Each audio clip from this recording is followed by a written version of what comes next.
I think that Holger Knark, incoming President Holger Knark, last week summed up some of the points that are very, very important. Rotary is sitting at a complete and utter crossroads in its history. Rotary has to change, or else Rotary is going to die. And it's something we've been talking about for more than 10 years. There is an understanding from the club level. This is Rotary. We want Rotary. We need Rotary. Our communities need Rotary. This is the way that we like to do Rotary. We have right at the top of the pyramid, you have Rotary International, you have Council on Legislations, you have a code of policy, you have a manual of procedure, which sets directions. And in between, there is a frozen middle ground. There is this area of Rotarians throughout the world who have been in Rotary 30, 40 years, and please, I am generalizing here, so don't throw buns at me or shoot me a virus. But that frozen middle ground comprises the Rotarians that joined Rotary 30, 20, 30, 40, maybe even only 10 years ago, that like the Rotary that they joined so much that they're not prepared to change it in any way.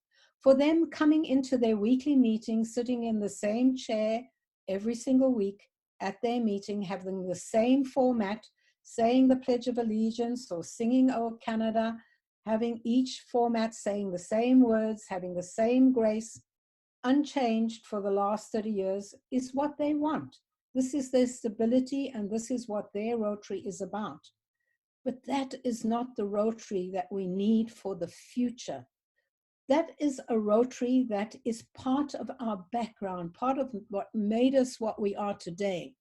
If we in our businesses had not changed and kept up with the times, we would no longer be functioning.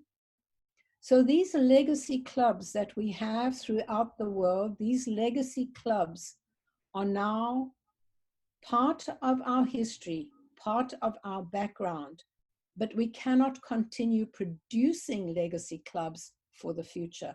We have to make the change. But change is hard. And change has been the issue. We know that we have to change, and we all say, yes, yes, we have to change as long as I don't have to change. So this is where we stand at this moment. With this in mind, 2 years ago, Rotary established a committee called Shaping the Future of Rotary Committee to look at the structure of Rotary, to look at where Rotary has been, what made it the power force that it is today, the cultural ethical background of who Rotary is that will never be compromised. That's our inner core. Our 5 core values totally set our mission statement, our future, our vision. But how do we move Rotary into the 21st century and make it very, very relevant to the Rotarians we want to bring on board and to the way that business is conducted in this new environment? So Shaping the Future of Rotary Committee, a fairly small committee, but we are looking at how should Rotary be structured? What is the innate reason why we do what we do? Who are our customers? Well, our initial analysis said that we are a Rotary club. A club works in a community. That is the driving force of Rotary International. So what does the club need? What does a club need to make it function to the best of its vision, for its purpose, and why it exists in a community? And from that, we have taken and spent many, many, many hours, used huge experts to give us direction and help. And we have started designing, looking at a new structure and a new way of doing Rotary. It's going to shake the Rotary world. It's going to make huge changes in old established traditions and cultures. So this brings us to the point that to be able to move forward in the way that the experts of the world feel that Rotary should move forward, we have to bring about change. Change is the element that has to be accepted. Every single one of us, from those Rotarians that have been in Rotary 60, 70, 80 years, to the Rotarians that have been in from 6, 7, 8 weeks. We need to change how we do Rotary to be able to make Rotary stronger and more purposeful than ever. So COVID comes along. We have this pandemic around the world, and what has it done? It has forced us into change. I know that most of the world regards the pandemic as a huge, huge, pessimistic, horrible thing. And I look at it as the greatest opportunity that has hit Rotary in the last, despite, I think since having women introduced into Rotary, this is the biggest change that has come about. Rotary has been forced to change the way that it does business, and it had to embrace it, and it's had to move forward doing change. So are we going to continue embracing this change that we have brought about in the way that we are doing Rotary, or are we going to go back to the way things were before we started the pandemic?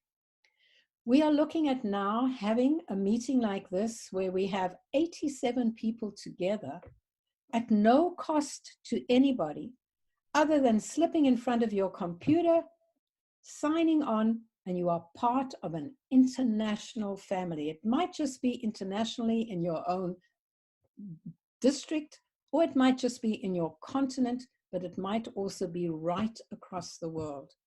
I was in a meeting just the hour prior to this hour, and there were participants there from Germany, from India, and from Australia. And it was a club meeting where they had advertised that their club meeting was at this time, and they had these participants joining in from all over the world. It was an international meeting, which they never ever could have done if it wasn't because of the changes that have been put before us. We are meeting using digital means. We are finding that we can meet digitally, and we can do it effectively. We are finding that we are speaking to people that we haven't spoken to for a long time. We are asking the kinds of questions that we were always scared to ask. We are being far more personable and approachable through the international means of the internet and digital platforms, than I think that we have ever been in many different ways. So our challenge lies with, what is the future going to hold? How are we going to move forward on this? What are we going to embrace and accept of what we have had to do over the last 2 months? What do we take that's positive out of this, and how do we move it forward? And with that in mind, the board of directors has just established a new task force, and it is a communications platform task force, and it's headed up by our current director in our zone, Jeffrey Caderet. And Jeffrey and his team will be looking at exactly what has happened because of COVID. What has changed in the way that we communicate? What have we embraced? What has worked? And they are going to come with recommendations to the board of directors on the new communication tools. We, as Shaping the Future of Rotary Committee, are working in conjunction with them in partnership, because some of their recommendations are some of the initiatives that we will need to apply into our new administrative structures and the way that we are designing the future for Rotary. So with that in mind, I have a question for all of you. How have you embraced these new changes? What have you done? And what do you see as the positives or the challenges? So I'd like to open that up for questions. Thank you, Dean, very much. What we'd like to do is have you go through the chat line. We have 87 people here, so it's going to be hard to look at 4 screens at once. So if you could just type in your chat, in the chat line at the bottom, you'll see. Alan, are you able to do that from where you are, or do you want me to do that? Alan Badek, you're muted. Sorry, you could. I can't unmute people, okay. But I can let you know who's up, and if people can unmute themselves when we call them that would probably work the best. So the process will be, because we have so many people on here, is that Alan will ask you to unmute yourself once he sees your question in chat, and he'll ask you to speak and ask your question. So be recognized by Alan Badek. Thanks, Alan. You can go ahead. So Stephanie Hooper, you're up first.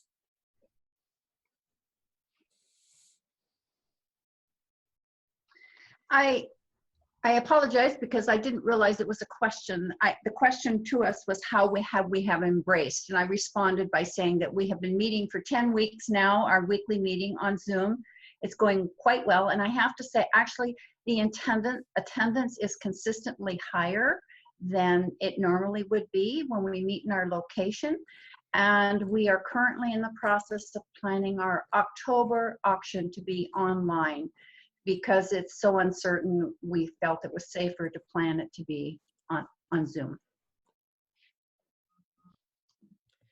Thank you. I think this is something that we are hearing quite consistently, and that is that the attendance at the meetings, and there are people that are attending that don't normally attend as well. So that is perhaps a positive. So the question would perhaps be is how do you embrace that and continue perhaps to have face-to-face meetings, but with an online component that people can clock into the face-to-face meeting if they can't attend face-to-face. So these are the kind of questions we would like answers to.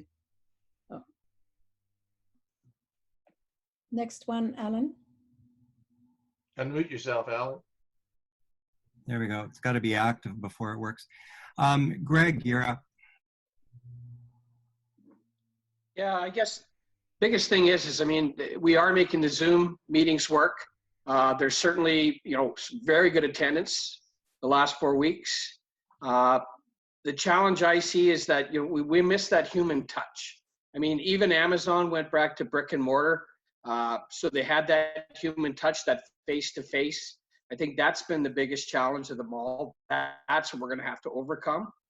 It's not going to be easy. And again, the other challenge is that not everybody is, I guess, electronically up to date. I mean, there's a lot of people that don't join these meetings because they don't have the technology to do so. So that's changing too, I guess.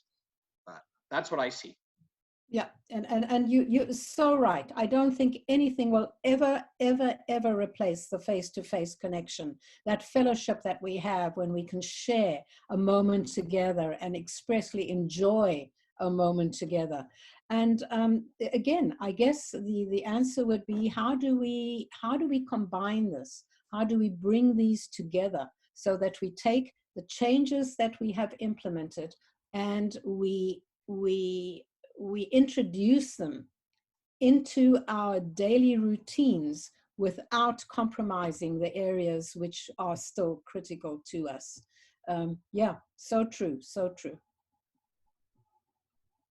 Just a comment that, Greg, you mentioned that some people aren't up to, all of the technology. If you have a paid subscription, you have the opportunity to have people just use their phone to phone in, which is a really good B plan if people are having trouble connecting. Anyway, just a thought. Christiana Flessner, you're up.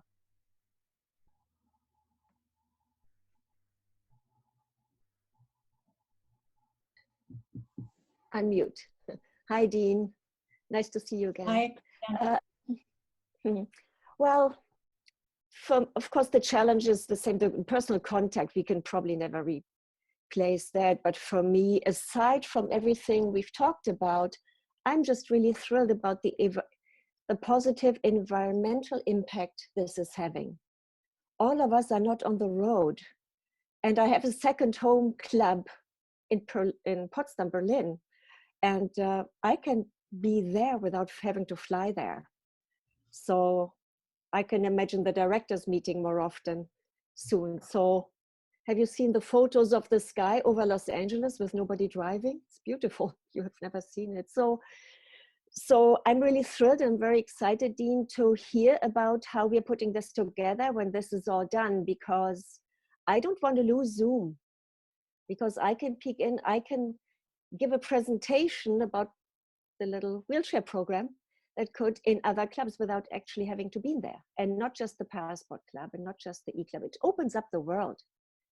And yeah, international is our second name. So it'll be neat that we can add the international component to our Rotary membership while staying at home.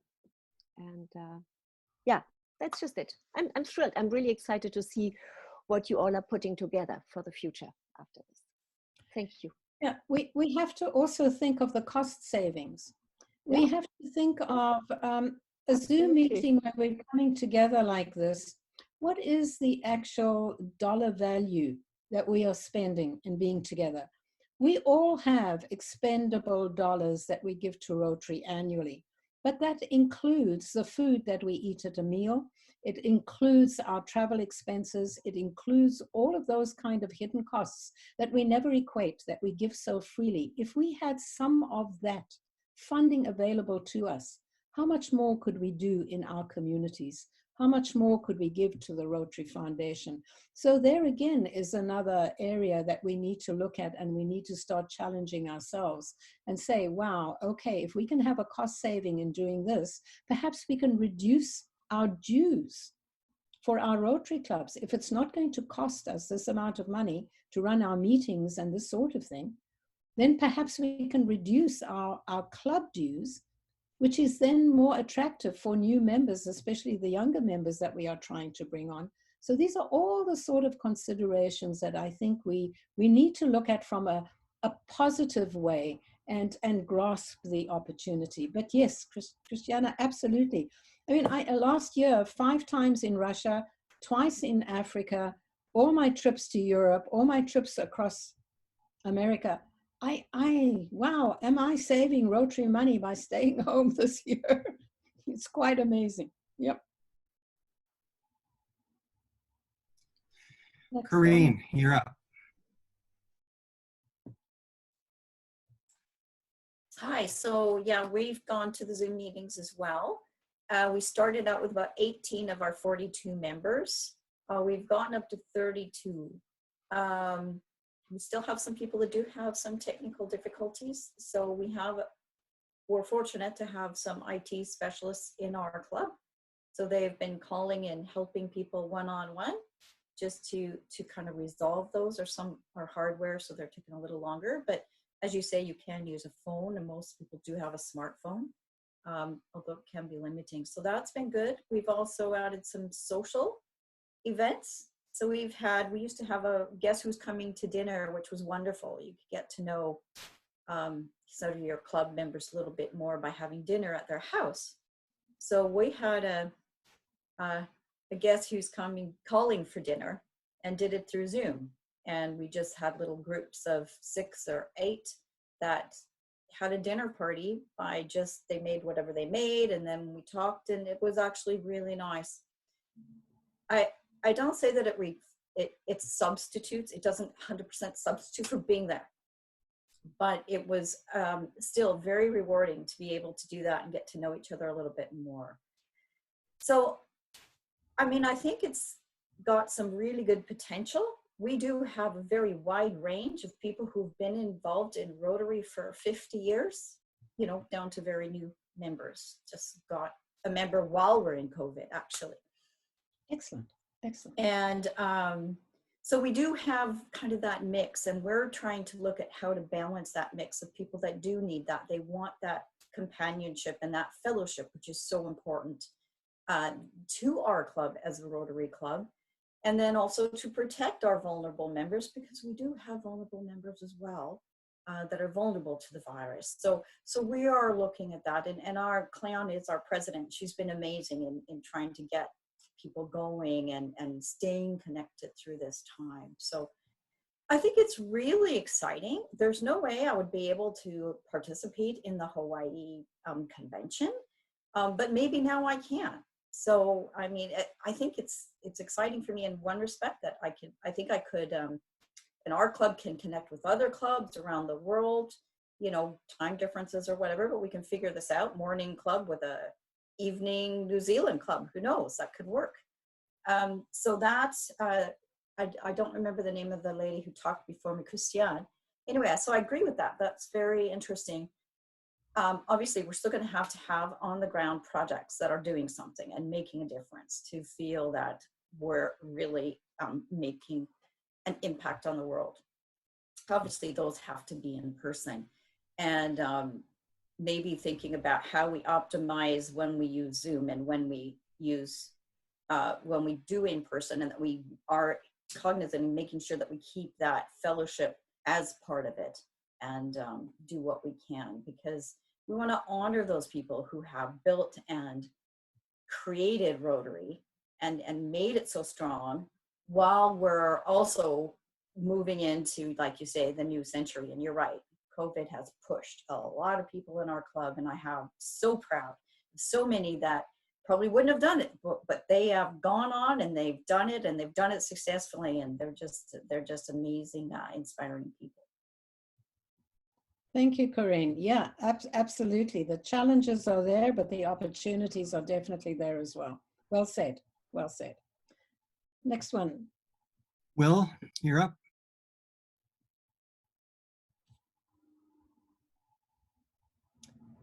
Who's that? Deborah? Will McMahon. Oh. Okay. My comment was that some of the extraneous things that we do, like committee meetings, are far easier with Zoom. We have really good attendance on Zoom for our meetings, but I think in the long term it's really good to have us meeting together in reality. But it'd be nice to have a combination of both. It'd be nice if we had the technology to be able to have people to be able to access our meetings virtually while we're actually meeting, so that we kind of get the best of both worlds and solving both ends. That's all. Perfect. Thank you. Thank you. Yeah. My apologies. I'm not sure if I'm pronouncing your name right, but Iniki? It's Ineke. Ineke, you're up. Sorry. Yeah. Most things I have been said. I find that fundraising is definitely much harder. Everybody is now trying to, in a panic, organize fundraisers online, and I think people will get tired of that. I also think the human exposure, personal exposure within a community is very important. Awareness for Rotary without community events and community participation is pretty hard, I think. But I agree with all the other things that have been said. There's a lot of good things, and there's some bad things that maybe can be adjusted. I absolutely, I was all signed up to go to Honolulu, and I will still go, and it won't cost me anything now. Well, I will never get my travel back and all that, but hey, I think it's much more accessible to everyone now. Committee meetings, absolutely.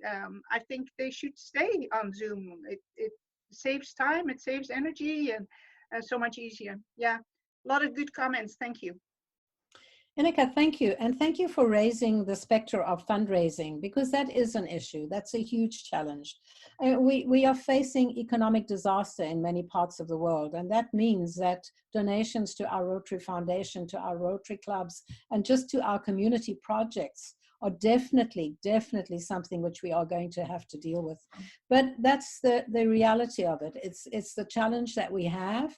And hopefully that as the economic situation reverses and we start going back into a better world across the world, things will have an uptake again. Again, when we have the time to be able to spend on doing real fundraising again. It will come, but what do we do in the interim? We can't just have a complete and utter stasis. We can't all just stop donating to whatever we need to donate to, and we also can't just stop raising funds for the projects that we need to continue. So it's exciting times in that there are the availability of special grant funds, but we have to have the seed money to be able to apply for those grants, to be able to benefit our communities. So yes, this is a challenge. It is a challenge, but you are rising up to it. And I see so much on the internet all the time of unexpected outcomes to the fundraising opportunities that are being offered. So it's exciting to see the virtual bike races. I wonder if you have seen our General Secretary, or he's now the CEO of Rotary International, John Hugo, doing his cycling rides, lying on his bed, on his back with his bike balanced upwards towards the ceiling and performing his hundreds of kilometers of cycle races for sponsorship that he does that way. So to each their own, do what you can. Do what you can in this interim time. All that you can do is the best that you can. Right. Deborah Wiggs, you're next. Unmute. Okay. So I'm a member of the Passport Club, and I think the thing that I'm most concerned about and I'm challenged by is the relationship. We had a 45-minute, when we met twice a month, we had 45 minutes of being there personally together and just having little sidebar conversations that were about friendship development. And so I live in Zoom. My company is virtual. I've been doing virtual meetings for, well, at least 6 or 7 years now. And I think that from a meeting perspective in giving information, but to have that dialogue piece is a bit of a challenge. And I think it's something we've just got to be sensitive to and pay attention to, and either figuring out unique ways for folks to make those connections. I mean, I was supposed to go to Hawaii as well, and I was looking forward to the fact that I was going to be sharing a home over there with a couple of other people that I wanted to get to know who are doing bigger things in Rotary, and I could learn from them and being in that one-on-one time as opposed to the big group all the time. So I think there's some challenges we've got to think about how we get people connected and engage with one another in the club. And I know I talked about the frozen layer, and believe me, I know what that looks like and who those people are in some ways, but there's a lot of people on either sides. And I think the people we need to pay attention to are the Rotaractors. These are the folks who are getting it done, the way they raise funds, the way they engage with one another. We've got to pay more attention to how they do that and embrace it. I know one of the phrases we use in our company is alone together. And how do we make ways for us to connect even in our isolation? And some of that is about being physically together. But I think if we can learn from the Rotaractors on some of this stuff, they've got a lot of this figured out. And at least the clubs I'm aware of in this area, they raise a lot of money even in their world. So I think they're a great place for us to be looking to for insight and guidance and inspiration. So Brad, are there any Rotaractors on this Zoom meeting or not? Not that I'm aware of, though I send it to all the Rotaract presidents to join us. I'm not sure of the time for them, but I do include that. And the reason I send it separately is because they're not all listed on our club runner. Right. But Yeah. we include them, and we had a meeting on Tuesday and Thursday nights last week with presidents and presidents-elect with Rotary clubs and Rotaractors, and we had quite a large contingency on the Thursday night on Rotaract. So trying to connect with them all the time with this. There may be some Rotaractors here. I just don't see everybody on the screen. So, but they are invited. Yeah, well, with Rotaract now being a parallel Rotary membership program within Rotary, Rotaract is now equal to Rotary in every single way. So we have to embrace this, and we have to make them part of our communities far, far more than what we've ever done. We've, as more mature Rotarians, we have always called on the Rotaractors to help us out. And if they call on us to help us out, we send our token members to go and give them their help that they need. But we don't live together. We don't share family together. We don't spend time together in very, very meaningful ways. And again, please note, I'm generalizing. I am just, speaking on the average. There are absolute exceptions to this. If a club sponsors a Rotaract club They should be 100% integrated between the two clubs. Rotaract Club and the Rotary Club should be meeting together on a constant basis. They should be sharing all their events together. They should have equal representation on each other's boards. They must be part of your community, part of your family. They're just the teenage members of your family. So bring them into the family unit and embrace them in every single way. And my gosh, I think they will help us through the challenges that we need to face in the future. We're going to be relying on them far greater than they rely on us. So that's just my little rant for the occasion on Rotaract. But please, please embrace them on a 100% equal basis. Give them the opportunity to have equal representation within your clubs and your events, and share their activities in the same way. It will just make us both grow enormously. So can I add on to that, since I started the Rotaract rant, which is my point, is that I think there's a resource there that is beyond phenomenal. They are the future of Rotary from my perspective completely.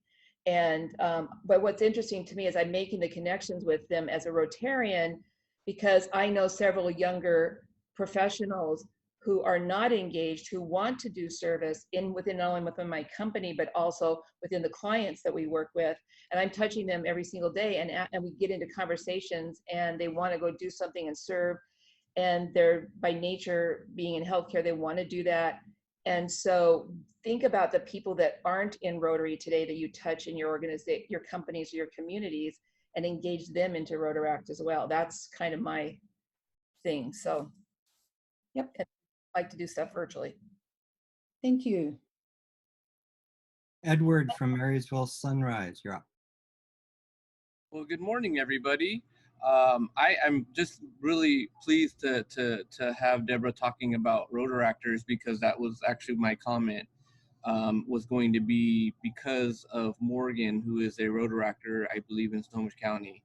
And she has actually been a saving grace for our club, because we've been able to interact and be able to help each other's clubs out, as well as actually her parents will be joining our meeting next week, or I apologize, this week, to learn what we're doing and see the things that we're doing. And I agree with a lot of the comments about Rotaractors are the future of Rotary, and interacting with them is just, it's going to be great for both sides, because like others have said, they are financially able to find ways of making money and increasing donations and stuff like that. And both minds of both clubs can help each other out and work together.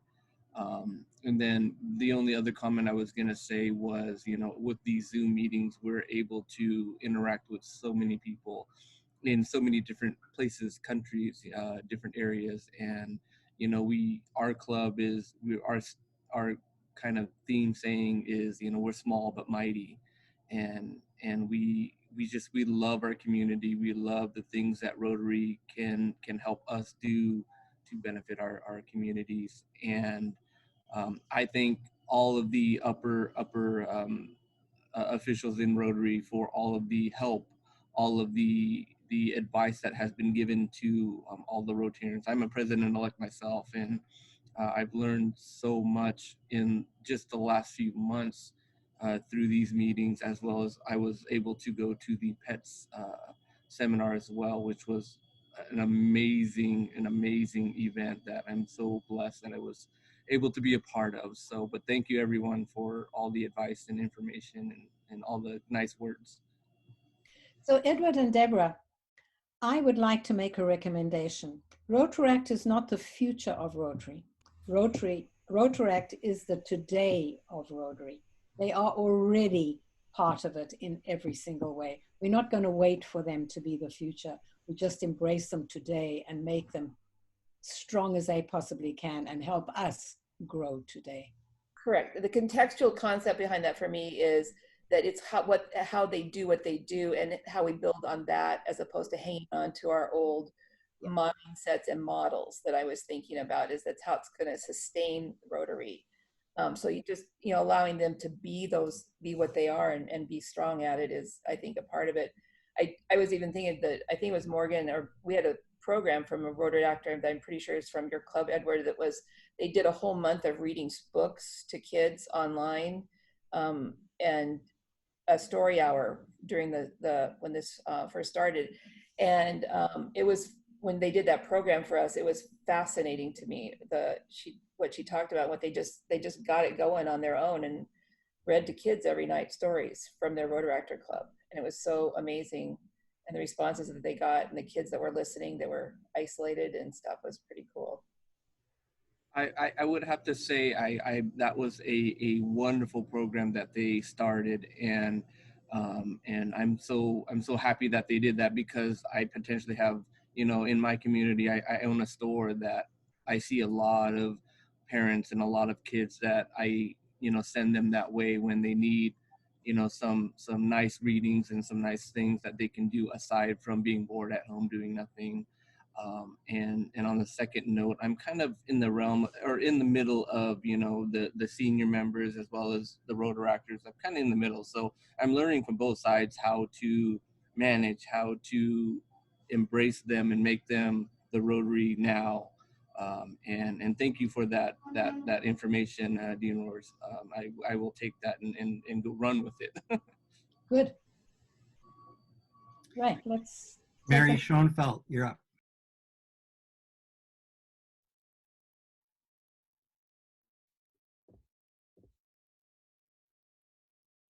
Sorry, who was that? Mary Schoenfeld. Mary? Now I will unmute. I think I'm a Zoomer, but I'm not a great Zoomer sometimes. So now that I've unmuted, I'm Mary, past president of Everett Port Gardner, just at the south end of District 5050. We're a club that has older membership for the most part. And so our transition from being baby boomers to baby Zoomers has been a bit challenging along the way. But I think that for the most part, we've made it. Our attendance is actually at times much higher than it has been at our morning breakfast meetings. So we're able to bring in some guests, but we're also able to bring, for instance, we have a member that has moved to Tacoma, but he now has joined us, and his membership is still active. And so he will now be active again because of the fact that we can do Zoom. So I would love to see a combination of keeping Zoom and then doing a combination of maybe Zoom every week with a general meeting, everybody get together once a month, for instance. And we've been looking from a membership perspective at doing some alternatives anyway. So I think that the advantages of Zoom is great. We've been able to bring in presentations from around the country. I personally have been able to do presentations in other part of the country. So that's one of the pluses. Fundraising, challenge for all of us, but our fundraising is primarily from raffle for giving away a classic car. And so that has been put on hold for this year because of not being able to have public events. But what we found is that our internal giving has increased. So we do Happy Bucks, and what we've done now that we're doing virtual meetings, our Happy Bucks have increased about 5 or 6-fold from what it was on just kind of passing the hat in the mornings. A couple other things is we're not able to do the fundraising, but because of the quick response of Rotary International and being able to provide some of the COVID specific grants, we were able to, within our area, be able to very, very quickly turn some of that money back into our community, which we wouldn't have been able to do had we not been in this format. In listening to this conversation, a couple of thoughts that I have, and it could be that it's my lack of having really dug through Brand Central, but many clubs are doing the virtual runs or the virtual bike races. Are there Rotary medals for participation that, and if there's not, would that be available? And my other thought is I would love to have a list of other clubs' meeting times, including their Zoom invitations, so that we could share that and maybe do better participation with each other's clubs. Right. Brad, I think you mentioned that the district was publishing where, or had the ability that you had a platform where people could register what their meetings were and share their links. But on Rotary.org, there is as well. If you search on it, you will find where you can go onto Rotary.org and you can register your meetings and your Zoom meetings and post your links so that you can have participation from all around the world. So I would encourage to get that information out in every single way that you can, because it definitely does open the horizons. I had a comment I think has just gone clean out of my head now. Well, you're thinking of that, Dean, excuse me, if I can mention, on the district website, District 5050 website, we do have a list of clubs where you can contact the host or the organizer or the president, and you can join their clubs throughout their club meetings throughout the district. And some clubs, excuse me, some clubs have decided not to do that, a few clubs, because they'd rather keep it to themselves for the moment. I think one of it's because of technology. They're getting used to that. So please go on the district website. Anyone can go on there, and Pat Bond, I see you here, Pat, will tell you exactly where to find that. I was going to tell you, she can tell you exactly where to go, but that wasn't quite correct. I can Pat? do that too, Brad. It's on the district website. I believe it's a story page or a story right in the middle, and you click on that, it takes you right to the list. So just scroll down on the District 5050 website and you'll see that, and you just have to click on the correct club that you want to attend and they'll invite you. The reason we do it that way, we don't have the password, but it provides some security so they don't get some Zoom interlopers that have caused problems with other meetings. Thank you. Fabulous. Jonathan Wilcox.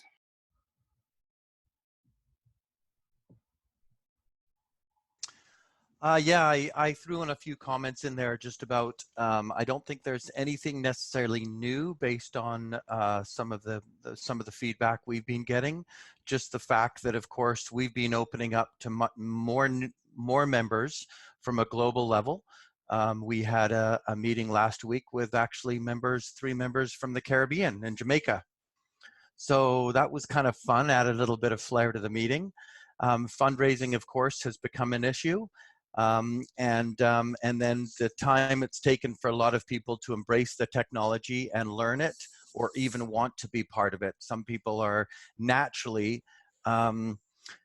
human to human connection is where people feel people's energy and vibes, and it's healthier than staring into Zoom for hours a day. I have 6 to 10 hours of Zoom calls a day. I've ordered a new pair of glasses. I'm not liking it. I'm an experiential outdoor educator. My business is bringing people together in groups just to bring the flair and magic of human connection from workplace and companies and not-for-profits and schools. So we're having to adapt. As a business owner, I'm adapting and doing just the opposite to what our philosophy is, but having to do it because we're all about building connection and community and engagement and empowering people to be collaborative. And it's not easy. So, and I really do believe Rotaract is the way. Rotaract, the young people of the day. I've helped jumpstart 3 private companies in entrepreneurial membership-based organizations that have grown from about 50 to 100 and doubled in the last 2 months. And young people in their 20s or 30s at this point see no reason to join Rotary because there isn't any mutual benefit to themselves, their busy life, their business, and they have other opportunities. So I think if we were to create something that has an entrepreneurial approach that mentors and helps young people with their businesses, that connects them with Rotaract in the future of that, that will rebuild Rotary in North America, because North America has more entrepreneurs than a lot of other people in the world. And they're joining private membership-based clubs for $5,000 to $6,000 a year so they can get mentoring in their businesses. And Rotary doesn't offer that. It does through some Rotaract, but I think the new business model is going to have to encourage young entrepreneurs if we want to get more members. Jonathan, thank you. Thank you for that. You know, Different strokes for different folks right across the world in Rotary. If I look at Rotary in other parts of the world, and I look at Rotary in Africa, which I spend a lot of time, especially in the Central African areas, where Rotary is growing by leaps and bounds. They are splitting districts annually because a district will bring in, well, I was in a district last year which added 97 new clubs in 1 year and over 5,000 new Rotarians. Can you believe that? Amazing. The difference. That's the difference. And this is not Exactly. only Rotary, but they have the same growth in Rotaract. But their membership is 90% under the age of 50. They have their more senior members, but they do absolute guidance, help, mentorship in coordinating relationships in business, in using each other for business, in promoting business. They don't have the traditional style meetings. They don't go to a Rotary meeting. They go to Rotary Fellowship. And they are visiting Rotarians from every single club in Kampala, I'm thinking of specifically. And in Kampala, there I think something like 60 clubs in Kampala, a huge amount of Rotary clubs. But it's a whole different ballgame. We have the stasis in North America. Go to Europe, go to Asia, and you will see changes happening. I've been part of some online community groups from those companies and countries and continents, and I see it. That's why I use North America as the example, because I'm the one sort of semi stuck in this stasis, knowing it does need to change. And I'm loving that we're looking at Rotaract as North America and looking at some of those newer clubs and countries as our future to follow, because they're doing great and they take so much pride and creativity in their clubs and in their communities. So Jonathan, why aren't we doing it now? We have this opportunity. We have the new way of doing it. So why are we not taking the culture within our clubs and saying, are we going to embrace this and change it into this? Because we all know what we have to do. But I believe because the personal need for the members isn't there. So if you're in your 20s, 30s, and 40s, they have a personal need to connect, build their businesses in their communities. In North America, we started Rotary, and I heard even at the PETS conference that, you know, we have a huge amount of pride in North America, but we're on the decline by 15%, where it's growing by 15, 30, 50% in other countries. And, you know, as I get older, I may not have the same motivation and enthusiasm that I've had in my younger years to build my company and to get out there. I mean, we naturally slow down and want to give wisdom and mentoring and reflect on our lives. It's just how the human being's condition is. So the more we can, I suppose, support and open up younger Rotaract types clubs, or bring the two together somehow, Rotaract with Rotary, so we have mentoring and wisdom, the tradition versus the innovation. That's the best bridge, I believe, that we could create in those ingredients. So why aren't we doing it? Because we know this is what we have to do. We have all the tools to be able to do it. So let's do it. Let's do it. Come on, let's do it. This time next year when we talk again, right? You can be telling me, I've started a satellite club to my club, which is a whole brand new way of looking at it. And the satellite club is 78 members and my club is 38 members, right? So think on that. Think on that. That's a challenge out there to everybody. Make the change you want to see, okay? If I may just jump in here, Alan, for those people who may not be used to this, and somebody have asked me questions of how to join, at the bottom of the screen is a chat line. You just have to click on that and type it in. We have about 7 or 8 minutes left, so we'll try to get through the questions. If not, take a look at the chat line and read through that, and there are some answers there as well. Sorry, Alan, go ahead. Stephen Schwab. Oh, hi. So I'm the president of Oak Harbor, Rotary Club of Oak Harbor. It's a larger club, you know, a little over 80. We must be the outlier because since we started doing Zoom at the beginning of April, we've averaged less than 20 members. And that's across the board. That's older all the way down to our younger members. we have members in their 20s. We don't have a Rotaract club on the island, in the Oak Harbor area. We have Interact Club, and that we sponsor. So that's one thing. As far as getting money during the meetings, we still have the happy sad dollars, and we use PayPal. Works great. As far as after it's over, the self-isolation, et cetera, is over, which will happen soon for us in Washington State. We're going to have a split screen. We'll have a screen for our PowerPoint, and we'll have a screen next to it for the people on Zoom at the meeting. So we'll just integrate both of them, same time, same place as we go forward. And then, yeah, that's it. Thank you, Stephen. Yes, you know, we're not all the same. Thank goodness it's not a cookie cutter model throughout the whole of Rotary. But that's also a challenge because you can't have the same thing apply to across. So regionalization is really important. What works in your region is what you need to apply. So what works in your club is what you need to develop and apply in every single way. But that doesn't mean that you're not going to have to change somewhere along the line. These legacy clubs, if a legacy club remains a legacy club because of the needs of the club, eventually your club will die out.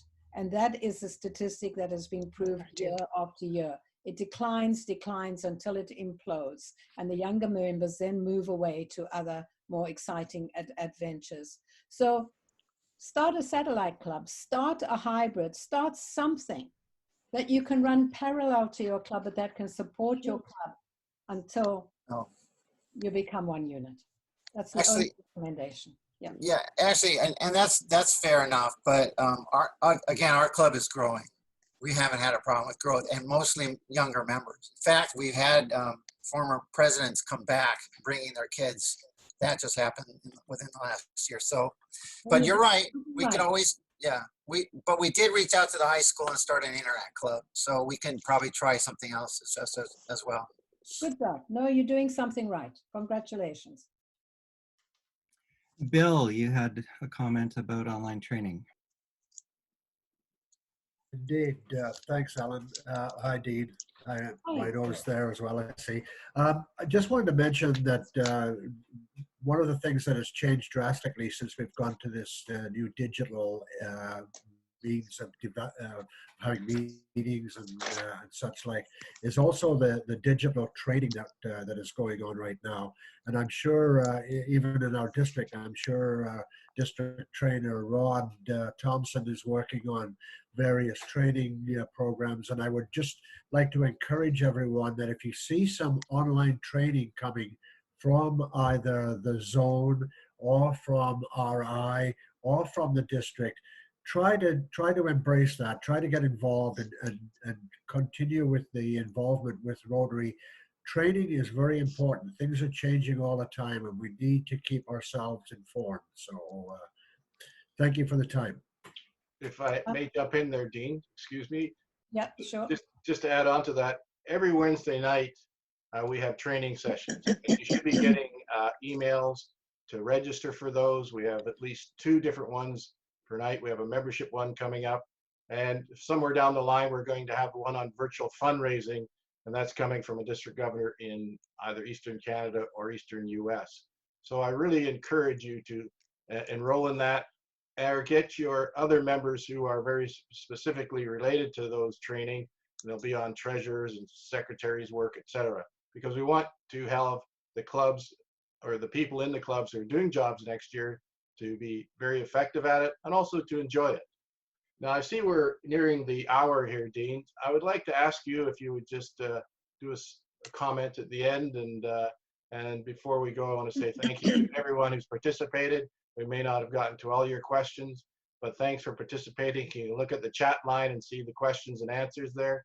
But thank you, Dean, for joining us, and I'd like to provide you an opportunity to provide the concluding remarks. Thank you, Brad. This was great. I learned so much from you guys, and that I think is what is so important about this. I wouldn't have had the opportunity to chat like this with you and get your opinions and thoughts and ideas on this. So thank you so much for sharing this time with me. Know that we are always available if you have any questions. Brad and your district have my email. You all have my email anyway. So You know where to find me. If there's anything that I can help you with anywhere along this line, just shout it out and we'll see what we can do. Good luck with this. It's not long. And how do we say stay healthy, stay safe, stay home, stay connected, right? I keep adding another one of these, but I forget them. So. Thank you very much, Dean. Very much appreciate it. Before everyone goes, I'd like to do an advertisement for next week. Next week, we have a trustee of the Rotary Foundation, Brenda Cressy, will be with us. This is an opportunity for you to talk directly to Brenda. I believe she was also, and Dean, please correct me if I'm wrong, was the chair of the trustee of the Rotary Foundation for a while. She was. So some of you may have met her in Hamburg or in other places, but please join us same time, 10 a.m. on Tuesday, and you can ask about the Rotary Foundation. Again, thank you everyone for joining us. Thank you, Dean, so much for your wisdom and your questions and challenging us. We very much appreciate it. Be safe, stay healthy. Bye, everybody. Everybody. Bye.